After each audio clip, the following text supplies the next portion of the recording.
So I've been waiting for anybody to post the mechanical engineering consulting workflow in any way, shape, or form. Written in a newsletter, in a blog post, online, or a YouTube video, and I haven't seen anything. So today I am telling you about the Mech-Eng consulting workflow.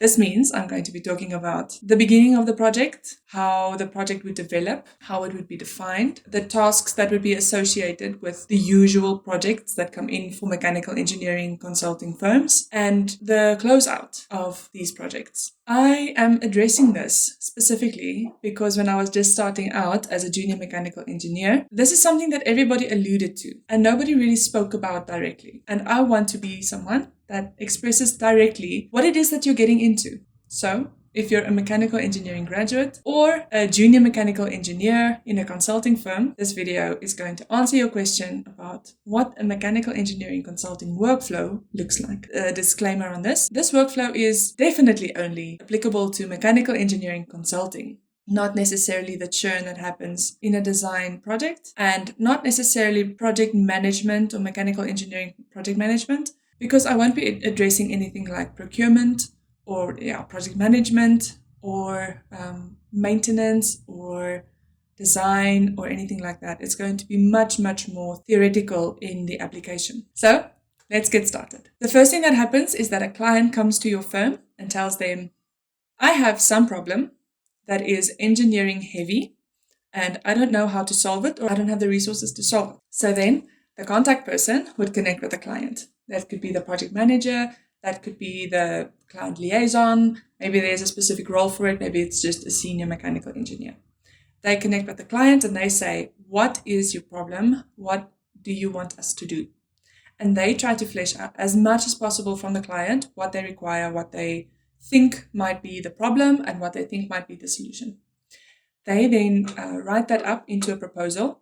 Very often this proposal then also includes a scope of work.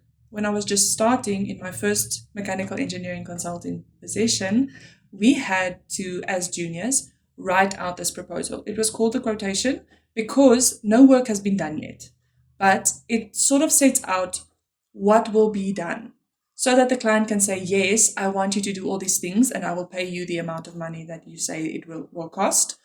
Or, no, please don't do it this way, do it that way. I need an FEA, or I don't need an FEA, or whatever. So we as juniors had to set out the quotation, and there were many other quotations that we could look at. But this was really nice because we could get an idea about the scope of work for the projects that we will be working on. So our workload was much more on writing quotations and then going through the scope of work to set out the tasks that would happen for the project. So you would write up this proposal. This proposal is sent to the client and the client says, yes, thank you, I accept this. Or you work on how to get the scope of work, how to get the proposal set out in such a way that the client is happy to accept the work to be done. Right, now the client has said, I want work done. You have said, I will do the work in this way. And the client has said, yes, thank you. Now you can start allocating someone to the work and you can start getting information from the client. Very often, before any conversations happened in terms of the proposal, there is some information that you get from the client. This information could be what broke, or what analysis might need to happen, or what redesign needs to happen. Something to say here, speaking about analysis and design. In mechanical engineering, broadly, I've seen that there's sort of two directions that a mechanical engineering consulting could go. Very often mechanical engineers love design and going into the design of things. That's not somewhere that I'm necessarily very familiar with.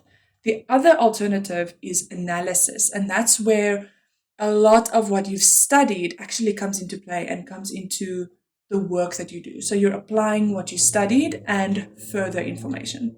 The projects very often go, because they're so specialized and it's a complex engineering problem, then it goes much deeper into the stuff that we had studied while in university. So you apply the fundamentals, but then there's some extra research that you need to do. So that's on the analysis side. And that is, design is creating something that does not exist yet. So it's sort of thinking into the future. And then analysis is thinking into the past. So something has been created, but it needs analysis. It needs to be addressed. Maybe it failed, or maybe the design needs to be checked for the design that has been made. The design works into the future, but the analysis works. The design exists. And now we see if the function of it is addressed. Okay, so that was a large tangent. Let's get to client requirements. So now we've got the proposal set. The client has accepted. Now we can get to getting the information from the client. While you're setting up the proposal, you're thinking about the scope of work. I will do this, and then this, and then this, and then this. And you kind of get an idea of the requirements for each and every step. At this step, I will need this information, and at that step, I'll need that information. You make a list while you're busy with your proposal to set out the requirements, the information that you'll need from the client, right? And you write that up on a list, and then when the proposal is accepted, you send out the request for information. So now the client has a list of documents that they need to send you, information, data sheets, emails, results from when they were measuring whatever was happening on site. So the client hands you the information, and you can now start looking at the information. You will review the information that you get from the client. This means that you will define some questions that you need answered, right? So the client has said, I need something from you. From that, and the proposal and the scope of work, you define some questions. And then now you got the information from the client. You look at the questions that you have, and you look at the client supplied information, and you try to answer these questions. So you're saying, for this question, I can get the information from the client in this state. And then you answer that question. These questions should align with the next steps in your project. Getting those answered is the very first step. Let's say a gear has broken. Right? So now we're looking not just at the steady operation of the gear, but we're looking at exactly the moment that it broke. What happened exactly at the moment that it broke? You need to take pictures of it is broken. It looks like this. It looks like that. This is where we sort of see the crack has propagated, or this is what it looks like exactly where it broke. We look at the metallurgy of the gear, because we need to define if the hardness is what it was supposed to be, if the grain of the metal was what it was supposed to be. We might also need to look at if the oil if there are particles and stuff like that. So that's another thing that you might do in looking at the information. From the client, we will get information. Maybe they have some loading measurements that they take at specific points on the gearbox. So they've got a shaft at the inlet, a shaft at the outlet, and they measuring the loading and measuring the vibrations and stuff. So they've got that all plotted out in time. And then at the moment of break, they've got some perturbation that happens in the measurement. This is something that you'll look into, and you'll see, okay, so at this specific moment, this happened. Now we backtrack and see what caused that to happen.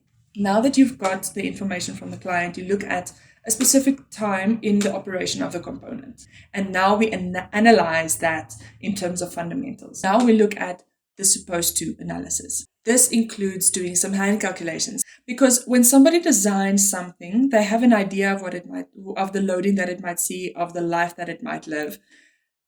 It lives a different life than what is designed, which is true for all of us all the time. But now we're looking at what is it supposed to be, right? So this is where we would do a fatigue life assessment. This is where we would explicitly write down the forces that this component might see. If it's a fluid problem, we write down the velocity, the pressure, the temperature, those kinds of things. And we define that in the engineering sense, right? So we do hand calculations and we get explicit answers. The pressure, the maximum pressure was supposed to be this. The maximum temperature was supposed to be this. The maximum velocity was supposed to be this.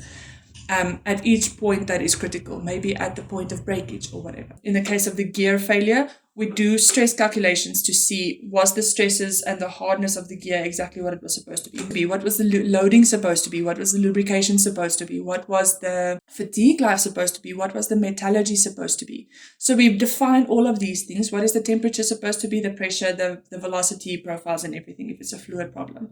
So we've got pictures and videos that we've taken on site, or maybe we got the component, but we have specific ideas about the way that it is currently. But we haven't reviewed the state as it is yet completely. What exactly is the force loading? What exactly is the energy dissipated in this scenario? What exactly is the vibrations that it sees? What exactly does the fatigue life of it look like? What exactly does the flow of it look like? We are looking at the specific system as it is now. So we might do hand calculations, but sometimes the client needs it to be very specific. And in that case, we will venture into, if it's a solid, we will do finite element analysis on the solid. And if it's a fluid, we will do CFD on the fluid. So we will see what was the very intricate, very detailed stress concentrations, flow patterns, temperature gradients, things like that this system was supposed to see. These kinds of calculations are the things that you churn on the most. It's a thing that a junior might have some difficulty getting into, where your learning curve is the highest. It's every single thing that you do here is new and wonderful and detailed, and you have to go really, really deep. You've got your fundamental principles, and that's where you did your supposed to calculations, but now we get to industry engineering. So you need to be efficient in churning information. You need to have your system set up in where you find the methodologies for these very intricate things. Very often standards are the methodologies. The next step is we compare the as-built and the supposed to be with one another. In the comparison of what was it supposed to see and what did it actually see, we get to the discrepancies that caused failure, if it's a failure analysis. Or if we're doing a design analysis to see if it functionally performs the way that it's supposed to. This is where we see it was designed for this, and now we do some FEA loading on it, and we see, oh no, it actually sees much more stress concentrations near wilds or whatever. And then we can start addressing that. And that's where I want to get to. We start addressing that. If we are running an analysis project, we might not be the ones addressing it, but we need to give as much information as possible to the people that will be addressing it. So we need to define what is the specifics of, if it's a failure analysis, the failure. If it's a loading analysis, of the loading. Where are the stress concentrations? Where do they need to thicken, take away material? Where do they need to adjust for some other rotation maybe that they didn't take into account? So this is where we need to define as much as possible the next steps for the next people to take. At this stage of the project, we have most probably defined the project to a point where we can simply state what the problem was, if there is a problem, what the design was and what the functionality was, and was it addressed or not, what the cause of failure was, etc. So we have defined now at this stage the complexity of the engineering problem in simple terms. This is where an excellent engineer has a skill that juniors might not yet have honed, right? So an intermediate mechanical engineering consultant would have the skill to communicate the simplicity of a complex engineering problem with a client. This is what sets you apart from a junior to an intermediate. And remember from my last video, a senior and an intermediate is set apart by the ability of the senior to guide a junior, to go from having graduated to becoming an independent contributor in the consulting firm. So if you're a junior, you get promoted to intermediate when your communication of complex engineering problems into simple terms is sufficient for you to have successful client engagements. And the way that we do that is through a technical report or through a presentation. Writing a technical report is probably the most painful churn that a junior engineer experiences. Besides getting onboarded in the workflows of the company, writing an excellent technical report is something that is so painful to go through. So I would suggest that you just grab the bull by the horns and you tell yourself that every time that you iterate with your senior, you are iterating towards excellence. You are working towards becoming perfect. The closer that you get to perfect, the faster that you get to perfect, the closer you get to your promotion, right? So you are writing your technical report or you are setting up your presentation. These two have very different functions. A technical report has all the details of every analysis that you're doing, all the fundamentals set out, all the units of all all the little bits of units that you are using, your equation set out, your answers set out, a description of your answers. You've got figures everywhere that you've got your sources specifically made. Everybody should be able to go through your project exactly the way that you went through it and get the answers that you got without having to imagine where you might have gotten your information. So if some junior in some future time might look at your report, they might see, oh, they did this and then this and then this and then this, and they got this answer, and this is why they got that answer, and they went through this step, and this is why they got to that step. So it's very detailed. It's extremely, extremely dense.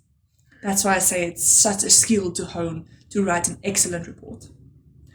A presentation, on the other hand, is much more about communicating the simpleness of complex engineering problems. So you tell the client, you came to us with this problem. And then I set up a solution in this state. And then sort of magic happens, which is you are applying your engineering mind, which they don't care about, right? Because they came to you because they don't have that engineering mind and they don't have the resources to develop that engineering mind. Or so they're paying someone that has that engineering mind, right? And then you skip over that part and you say, this is the results. And these are the insights that I would like for you to know. So you take them on a journey. You tell them a story with the presentation and you make use of visuals. You make use not of so many intricate words that a technical report might need. And sometimes a presentation is only on a part of your technical report. So this is where you would take the client through a small section of your technical report, giving them explicit insights in what they're supposed to know, and maybe telling them the next steps that they can practically take to address whatever needs to be addressed. The presentation very often also needs you to present yourself in a certain way and to not be arrogant, not be condescending, and not be so timid that you seem like you don't know what you're talking about. Remember, as a junior, the project might be yours to run, but it's the responsibility of your technical lead to take professional responsibility for the outcomes. So they're kind of checking your work constantly, but you are the expert in whatever complex engineering problem you are addressing. So you as a junior have the experience of this specific problem and the intricacies around this specific problem. And that makes you the expert, and that makes you the person that is the most qualified to tell the client about their system and give them insight into their next practical steps. Maybe you don't know their next practical steps, but the insights that you give can guide them because they know the next practical steps given the information that you give them at the end of your project. So we've run through the whole workflow of a project. It's initiated by a client. The project manager sets up the scope of work. The client accepts the scope of work. Maybe you as a junior get to do that. I don't know. You get handed the project and then you start executing the project by asking the client for information, reviewing the client information, looking at the system as it is, and looking at the system as it's supposed to be, maybe doing FEA, maybe doing CFD, comparing what's supposed to be and what actually is, and drawing conclusions based on that. Then you set everything out in a technical report or in a presentation and a technical report, however your company deems is most valuable to the client, and then you hand the results over. Your technical lead would be the one that constantly churns throughout the methods, throughout your write-up, throughout your presentation preparation. And you have successfully completed your mechanical engineering consulting workflow. I have a course that is a structured onboarding for mechanical engineering consultants. The link is in the description below. It is a 4-month course and it is structured. It runs through this workflow step by step by step by step. We've got a whole lesson on writing a scope of work. We've got a whole lesson on FEA. We've got a whole lesson on CFD. And that's not telling you how to do it. That's telling you best practices, because obviously the how you do it is for free on YouTube. You can just get yourself sorted there, and maybe your company has some training that it does, etc. But the best practices, I've got some checklists for you as well that's included in the course. And then I've also got reporting checklists, presentation checklists, and there's a preparation worksheet for you to mentally prepare for a presentation and then to look at how you did with your project, with your presentation, and work with your senior to get yourself situated technically as fast as possible, to set you up for your promotion to intermediate as soon as possible. So check it out if you're interested. I really hope you enjoyed this video, and I'll see you in the next one. Bye!